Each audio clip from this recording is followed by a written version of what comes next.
This episode of Mike Plays RP-1 will finally see the much-delayed launch of V2 number 2 on a mission to collect more photographs from space. This mission will be automated using another, this time more sophisticated, kOS script, and I will be using the mission as an opportunity to go over how this guidance program functions. In addition, the X2 rocket plane will fly 2 more times collecting supersonic science. As well, I make the jump to RP-1 version 3 and will be going over some of the changes that upgrade introduces. Let's get started. It has been a long haul getting this second version of the V2 rocket off the ground. V2 number 1 was launched back in episode 5, almost 11 game months ago.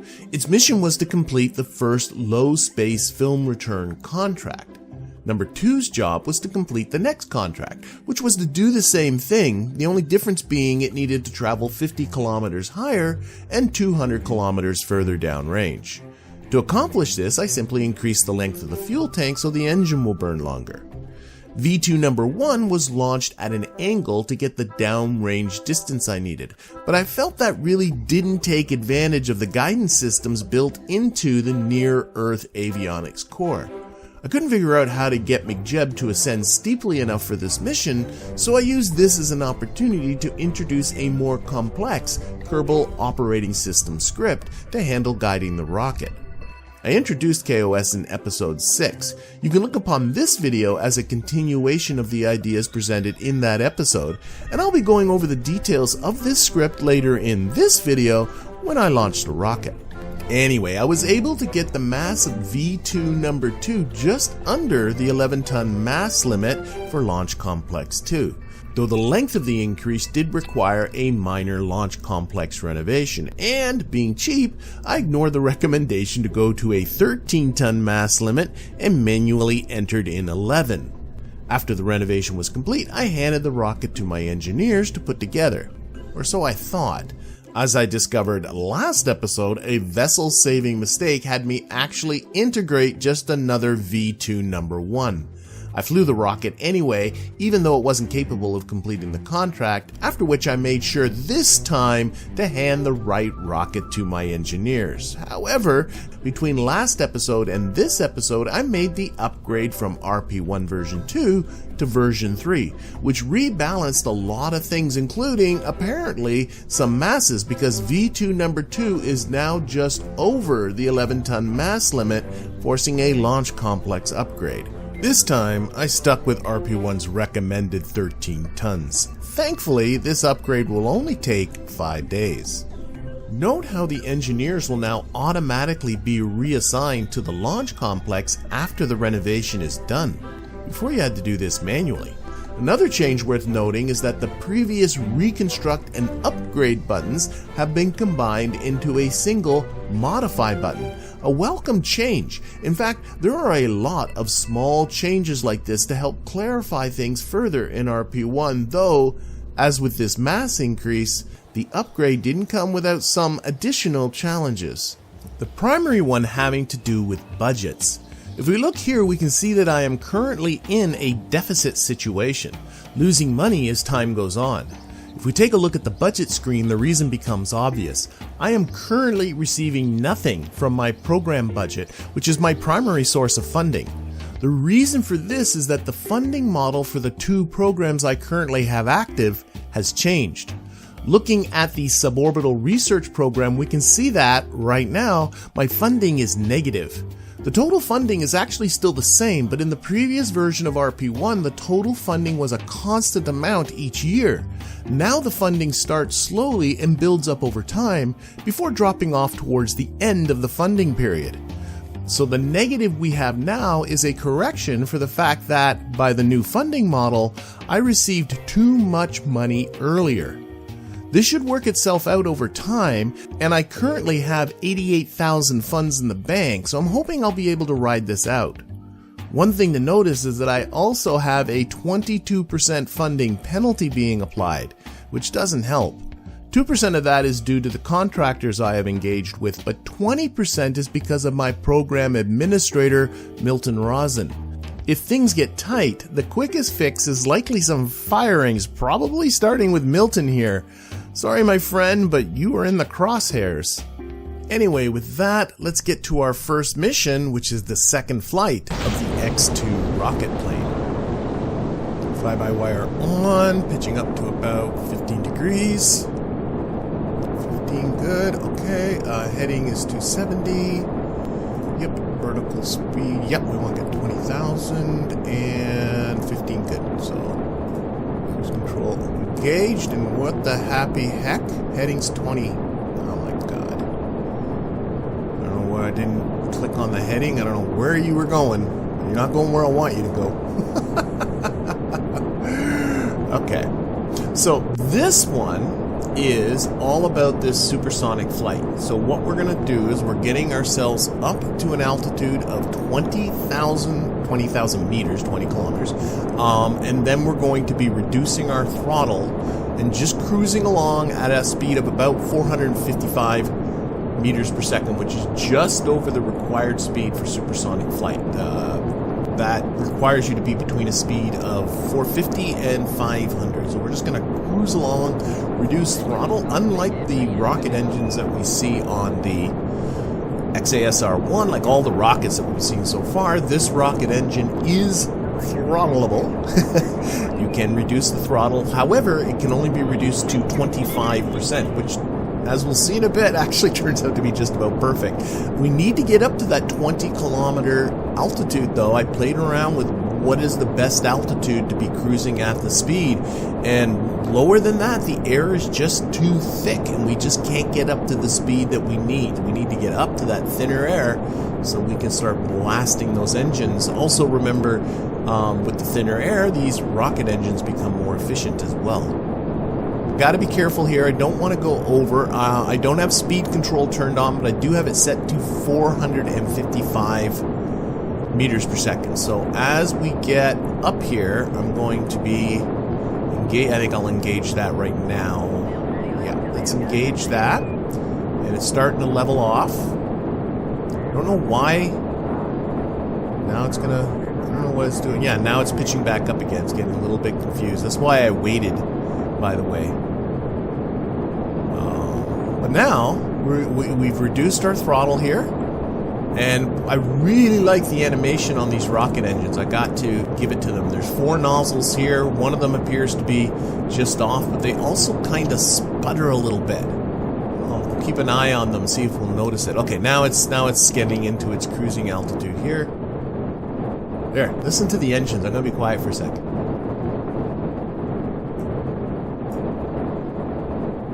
See how this guy's just kind of sputtering? It's just awesome. I love that.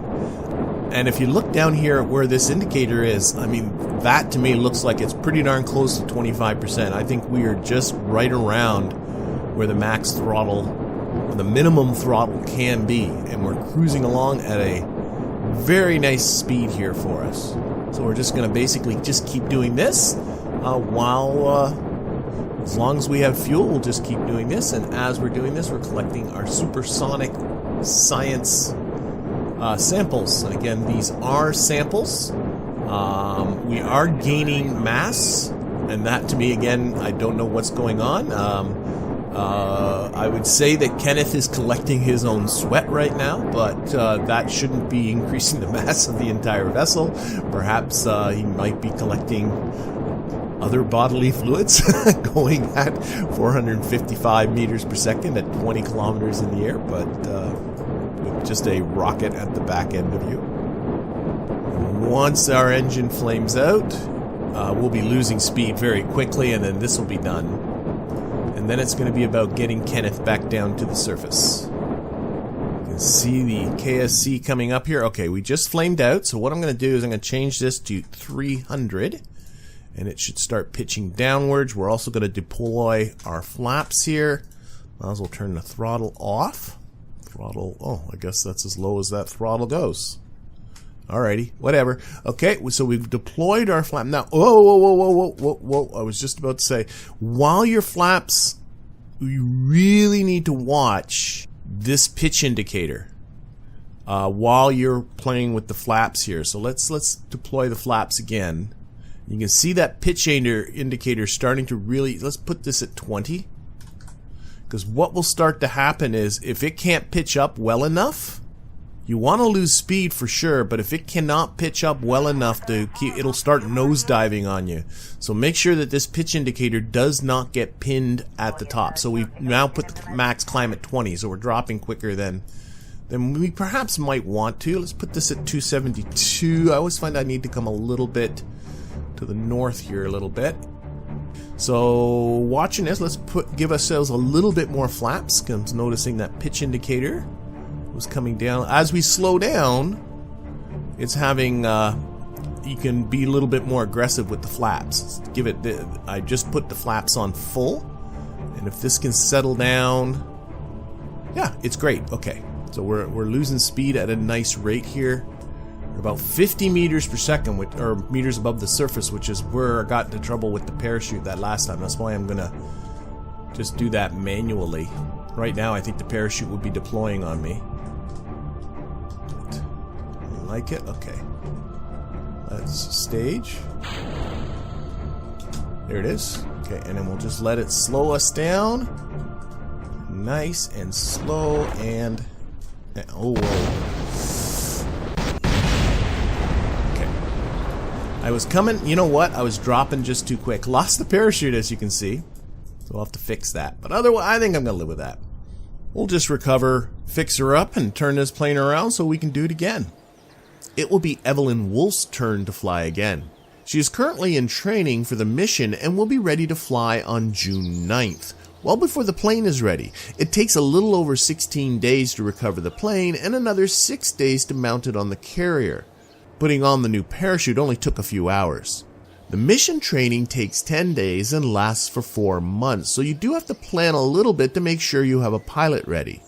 In the previous episode, I mistakenly assumed that training didn't cost anything, but if I go into the budget screen and open up the details on the astronauts, it says here that training is costing 7,665 funds.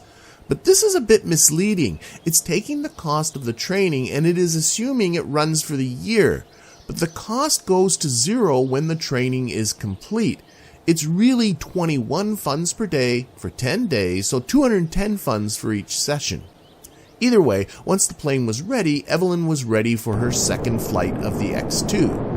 You may recall it was last episode in which Evelyn broke both crude altitude and speed records during the X-2's maiden flight. This time, though, it is just a repeat of the mission you just saw a few moments ago, collecting more of that supersonic flight science. She also repeated Kenneth's bouncy landing style. Though this time I managed not to lose the parachute, it dawned on me that the problem is likely that the parachute is mounted too low on the fuselage, resulting in the drag force being below the center of mass, causing the plane to pitch down. I'm thinking mounting the parachute higher will likely fix this problem, but we'll have to wait for a future episode to find out, because right now it's finally time for the launch of V2 number 2. So I want to talk about the program for this rocket before we get started. So let's go bring it up. I'm just going to go edit. It's V2 number 2. And there it is down there at the bottom. And right off the bat, you'll be noticing that compared to the XASR1 program we had a few episodes ago, this is a lot longer. Now, I do want to emphasize, I didn't write all this just for this mission. This is actually a modification of a launch and get into orbit script that I wrote for my stock games and has evolved over time. And I just kind of pulled the pieces out that I liked and used it again. And I'm not going to go over everything in every detail because it would just take too long. Again, for those people that are looking for a really good kOS tutorial for newbies type of series, I would highly recommend Cheers Kevin's page. The link will be right up here. He's got a great playlist called kOS for Newbies. Check it out if you want to. What I will do though is I do have a GitHub and I will post this to my GitHub, and you can access my GitHub through the Discord. The link for that is in the description, and the reason why I advertise it through the Discord is because on the Discord is a channel for kOS help. So if you want to, you can go in there, pull this up, download it, look over it, get into the help section on my Discord and ask all the questions you want there. I'll be there to help, and lots of other people will be there to help. And yeah, so rather than go through it all, but I do want to kind of go through the main things that are different about this program other than it being longer. And the first main difference, actually the really central difference, is that this program takes advantage of functions. Okay, so let's explain what a function is. So I'm going to skip over the top part here. I'll get to that in just a little bit. We'll get after where all these asterisks are. This is actually the only thing, the first thing that it's going to see is this instruction here to say main. And this is to run what's called a function. Okay, and so it's going to look for a function called main, and it's defined right below it. Use the word function. kOS will say, okay, you're about to make a function. Give it a name. The name can be whatever you want. I called it main because this is the main program. And everything you want it to do, you contain between these curly braces. So when it runs into the word main here, it knows, okay, I'm going to go look for a function called main, and I'm going to execute all the commands that are inside the curly braces, which are, of course, all these commands. But after there's a wait 2 seconds and then a clear screen command, there's now a call to another function, the countdown function. Now, you might be wondering, what's the advantage of all of this? Well, what it allows you to do is to compartmentalize your program into separate bits that you can then borrow and steal and move around between your programs as well. When it comes to writing and debugging your programs and figuring out where things are going wrong, you can write these sections one section at a time, make sure that section works before moving on to the other section. So right off the bat, actually, this countdown section is going to look pretty gosh darn familiar. So the countdown function is right down here. There it is, countdown. And if you take a look at what's inside these curly braces, most of this should look pretty darn familiar. It's the countdown thing that I wrote for the XASR one that we did a few episodes ago. So most of this is pretty familiar. Not all of it, but most of it. The main thing that actually is a little different is there is this lock throttle to 1 that locks the throttle to full. Just make sure you recognize that. But there's also lock steering command.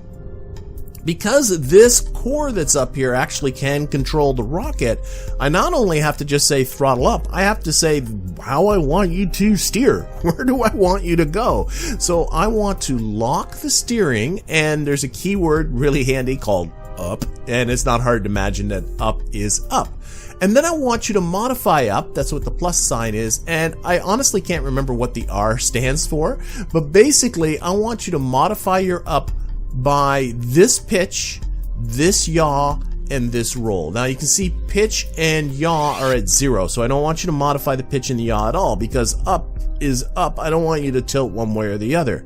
But I do want to modify the roll by 180 degrees. And that's there simply to match the default orientation of the rocket when it comes out of the VAB. The rest of this is all pretty familiar, except for the fact that there is an additional wait command here of 2.5 seconds because this engine takes some time to spool up. Other than that, it's pretty much the same deal. Now, I'm not going to go through all of this. In fact, what I'm going to do is as the rocket ascends, I'll go over the relevant parts.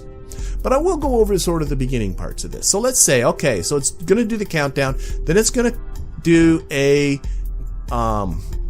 function called pitch maneuver. So let's go find pitch maneuver, and this is actually the heart really of this program, is the pitch maneuver function. Now, by the way, you don't have to have these functions in any particular order. They don't have to be in the order in which they called. As long as it's in here somewhere, it can find it. I'm gonna actually, yeah, let's just scroll down here. Here's pitch maneuver, the pitch maneuver function. Here's one curly brace, here's the other curly brace. Now, the first couple of lines here really are, it's a mathy stuff. I don't want to get into too much detail. If you want to drop by the Discord and we can talk about it in more detail, then I can talk about it in more detail then, but it is just really mathy stuff. There is a couple of print commands to print starting the pitch maneuver, which is obviously going to start pitching over the rocket.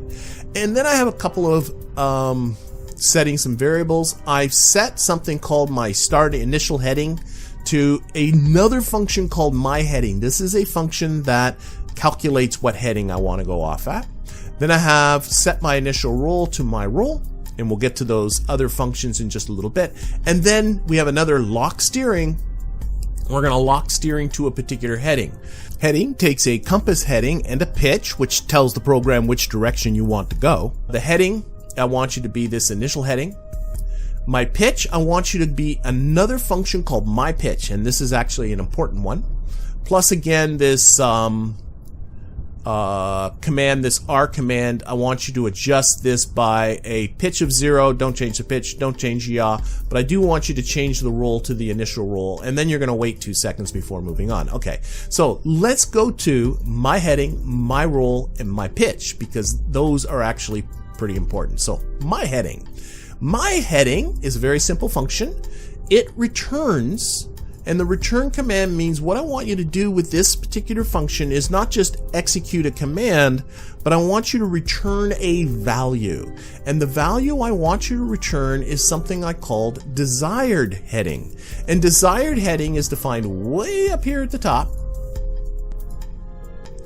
And it's defined as just simply 90 degrees. It's set to be 90. So basically I want the heading to be 90. That's the direction I want the rocket to go. Now you might be wondering, why didn't you just put 90 way down there? Why go through all this? Because sometime in the future I might want to have a rocket that goes off at a different heading. Maybe I want it to go due north, in which case I would put a 0 up here. And it's really handy if you are considering having things that you can change to put all of those variables up here at the top so that you know where they are, so that you don't have to go scrolling through the program as to where was that heading thing again? No, all I know is, okay, if I want my heading to be 90 degrees, I can go up here and just change this to 90. If I want in some future version of this program for it to be something else, I can simply change it to something else, and that will work perfectly well. And it's just a really easy way without having me to have to go down here mucking about where things are. So basically, again, the my heading is going to return a 90. That's all this is, return 90. So down here where it says my heading, that's going to be a 90. That 90 gets stored in initial heading, which becomes the heading in this steer command. Next comes the my roll function, which contains a simple formula that will set the roll such that, regardless of the heading I choose, the rocket actually won't roll at all. Then finally comes the myPitch function, which is really the heart and soul of this program. Despite that, the formula in the function is pretty simple. It's just a fraction, and in the denominator we have this altitude, which is a key word representing the current altitude of the rocket above sea level, and adds that to something called half-pitched altitude, which, like desired heading variable, is defined up here at the top and can be set to whatever number I want. You can see here that it is currently 35,000, and that is in meters. Getting back to the formula, the sum of the current altitude and half-pitched altitude is divided into half-pitched altitude, which is the same 35,000, and also multiplied by 90. I'll leave it for you to verify, but the result is that my pitch will return a value somewhere between 0 and 90. A very low altitude will return a value very close to 90, and as the altitude gets higher, the value will keep getting less, eventually approaching 0 that'll never get there. This is the formula that controls the pitch of the rocket. Moreover, when the altitude of the rocket is the same as half-pitched altitude, the function will return a value of 45 degrees. That is, the rocket will be pitched halfway over to the horizon. This half-pitched altitude is the number I use to control how quickly the rocket pitches over. The lower the half-pitched altitude, the more quickly the rocket will pitch towards the horizon, and vice versa. Now this formula, I want to emphasize, is not based on any physics. It's not based on any principles in rocket science or on aeronautics or anything like that. I made it up because I knew it would get me a shape that I liked, and I knew it was dead simple. That's it. I'm sure there is some formula, I'm sure McJeb probably uses it, that's the right sort of Ascent profile type of formula. I don't care. I wanted something simple, and I wanted something that's mine. And this gets the job done, and I do that a lot when I play KSP. What will get the job done? Before we launch, let's take a quick look at the other parameters I can tweak. I also have lock alt. This is the altitude at which the rocket will lock to the prograde vector and stop following the myPitch formula. Deploy alt is the altitude at which the payload will be deployed, and that is only after the rocket is on its way back down. half-pitched alt, lock alt, and deploy alt are the 3 parameters I played with in simulation mode until the rocket accomplished what I wanted. And also I got this pro lock thing. It's initially false. That's an important thing to remember, but I'll show you where that is in just a little bit. The rest of this we're going to get to. So what I really want to do is I want to launch this thing. So let's do it. So we're going to go up here. I'm going to run V2 number 2. Type it right. And we're going to go. And as we progress through, I'm going to show you where we are in this program. So right now we're in the countdown part, obviously. And we are off, and immediately we're going to go into the pitch maneuver. So that is down here. Pitch maneuver. It should be starting to pitch itself over in a little bit. Starts off very slowly, but very slow. Yeah, it's slowly pitching itself over, as you can see. However, it actually is already out of this, because notice there's just simply a wait 2 seconds. We've gone more than 2 seconds since this method was called, and we're on to the next thing. So let's take a look at what the next thing is. So scrolling on up in our main function, it is the gravity turn, which is an unfortunate name. It's kind of a legacy thing that I've just kept calling it. So it's now in gravity turn, which is way down here. And it's saying, until our vertical speed is negative, I want you to stick in this little loop. That's all it's doing. And it's waiting. If the altitude is greater than our lock altitude, which remember is 28,000, there it goes, we just passed it, I want you to lock the program. Okay? Now we're still in this loop. We're going to be stuck in this loop until our vertical speed becomes a negative number. So although we've run out of fuel, our program actually isn't progressing anymore. Okay, what happens at, oh, by the way, the lock to prograde itself is a function. It's very simple. It's print lock to prograde to the screen. It's right up there. Lock steering to the surface prograde vector. That's what this is. Again, remember the my roll bit is just so that it doesn't actually roll. And then we're going to change pro lock to true. And the reason why that's there, it's kind of a safety valve. We are still in this loop, but now that pro locked is true, not pro locked is false. And that means the if statement is false, and this command in here won't be executed. So this prevents lock to prograde from being continually called when it is no longer necessary. Going back to our contract, we've gone now over 150 kilometers, which is part of what this was required to do. All we got now to do is get a downrange distance of 400 kilometers. We're at 153 kilometers. It just changed. Okay. But in our program, we're still waiting until we hit apogee, at which point our vertical speed will turn negative and our program will continue. All right, there we go. We're now on to deploy payload, where we have a wait until our altitude is less than the deployment altitude, which, if you recall, is set to 80,000 meters.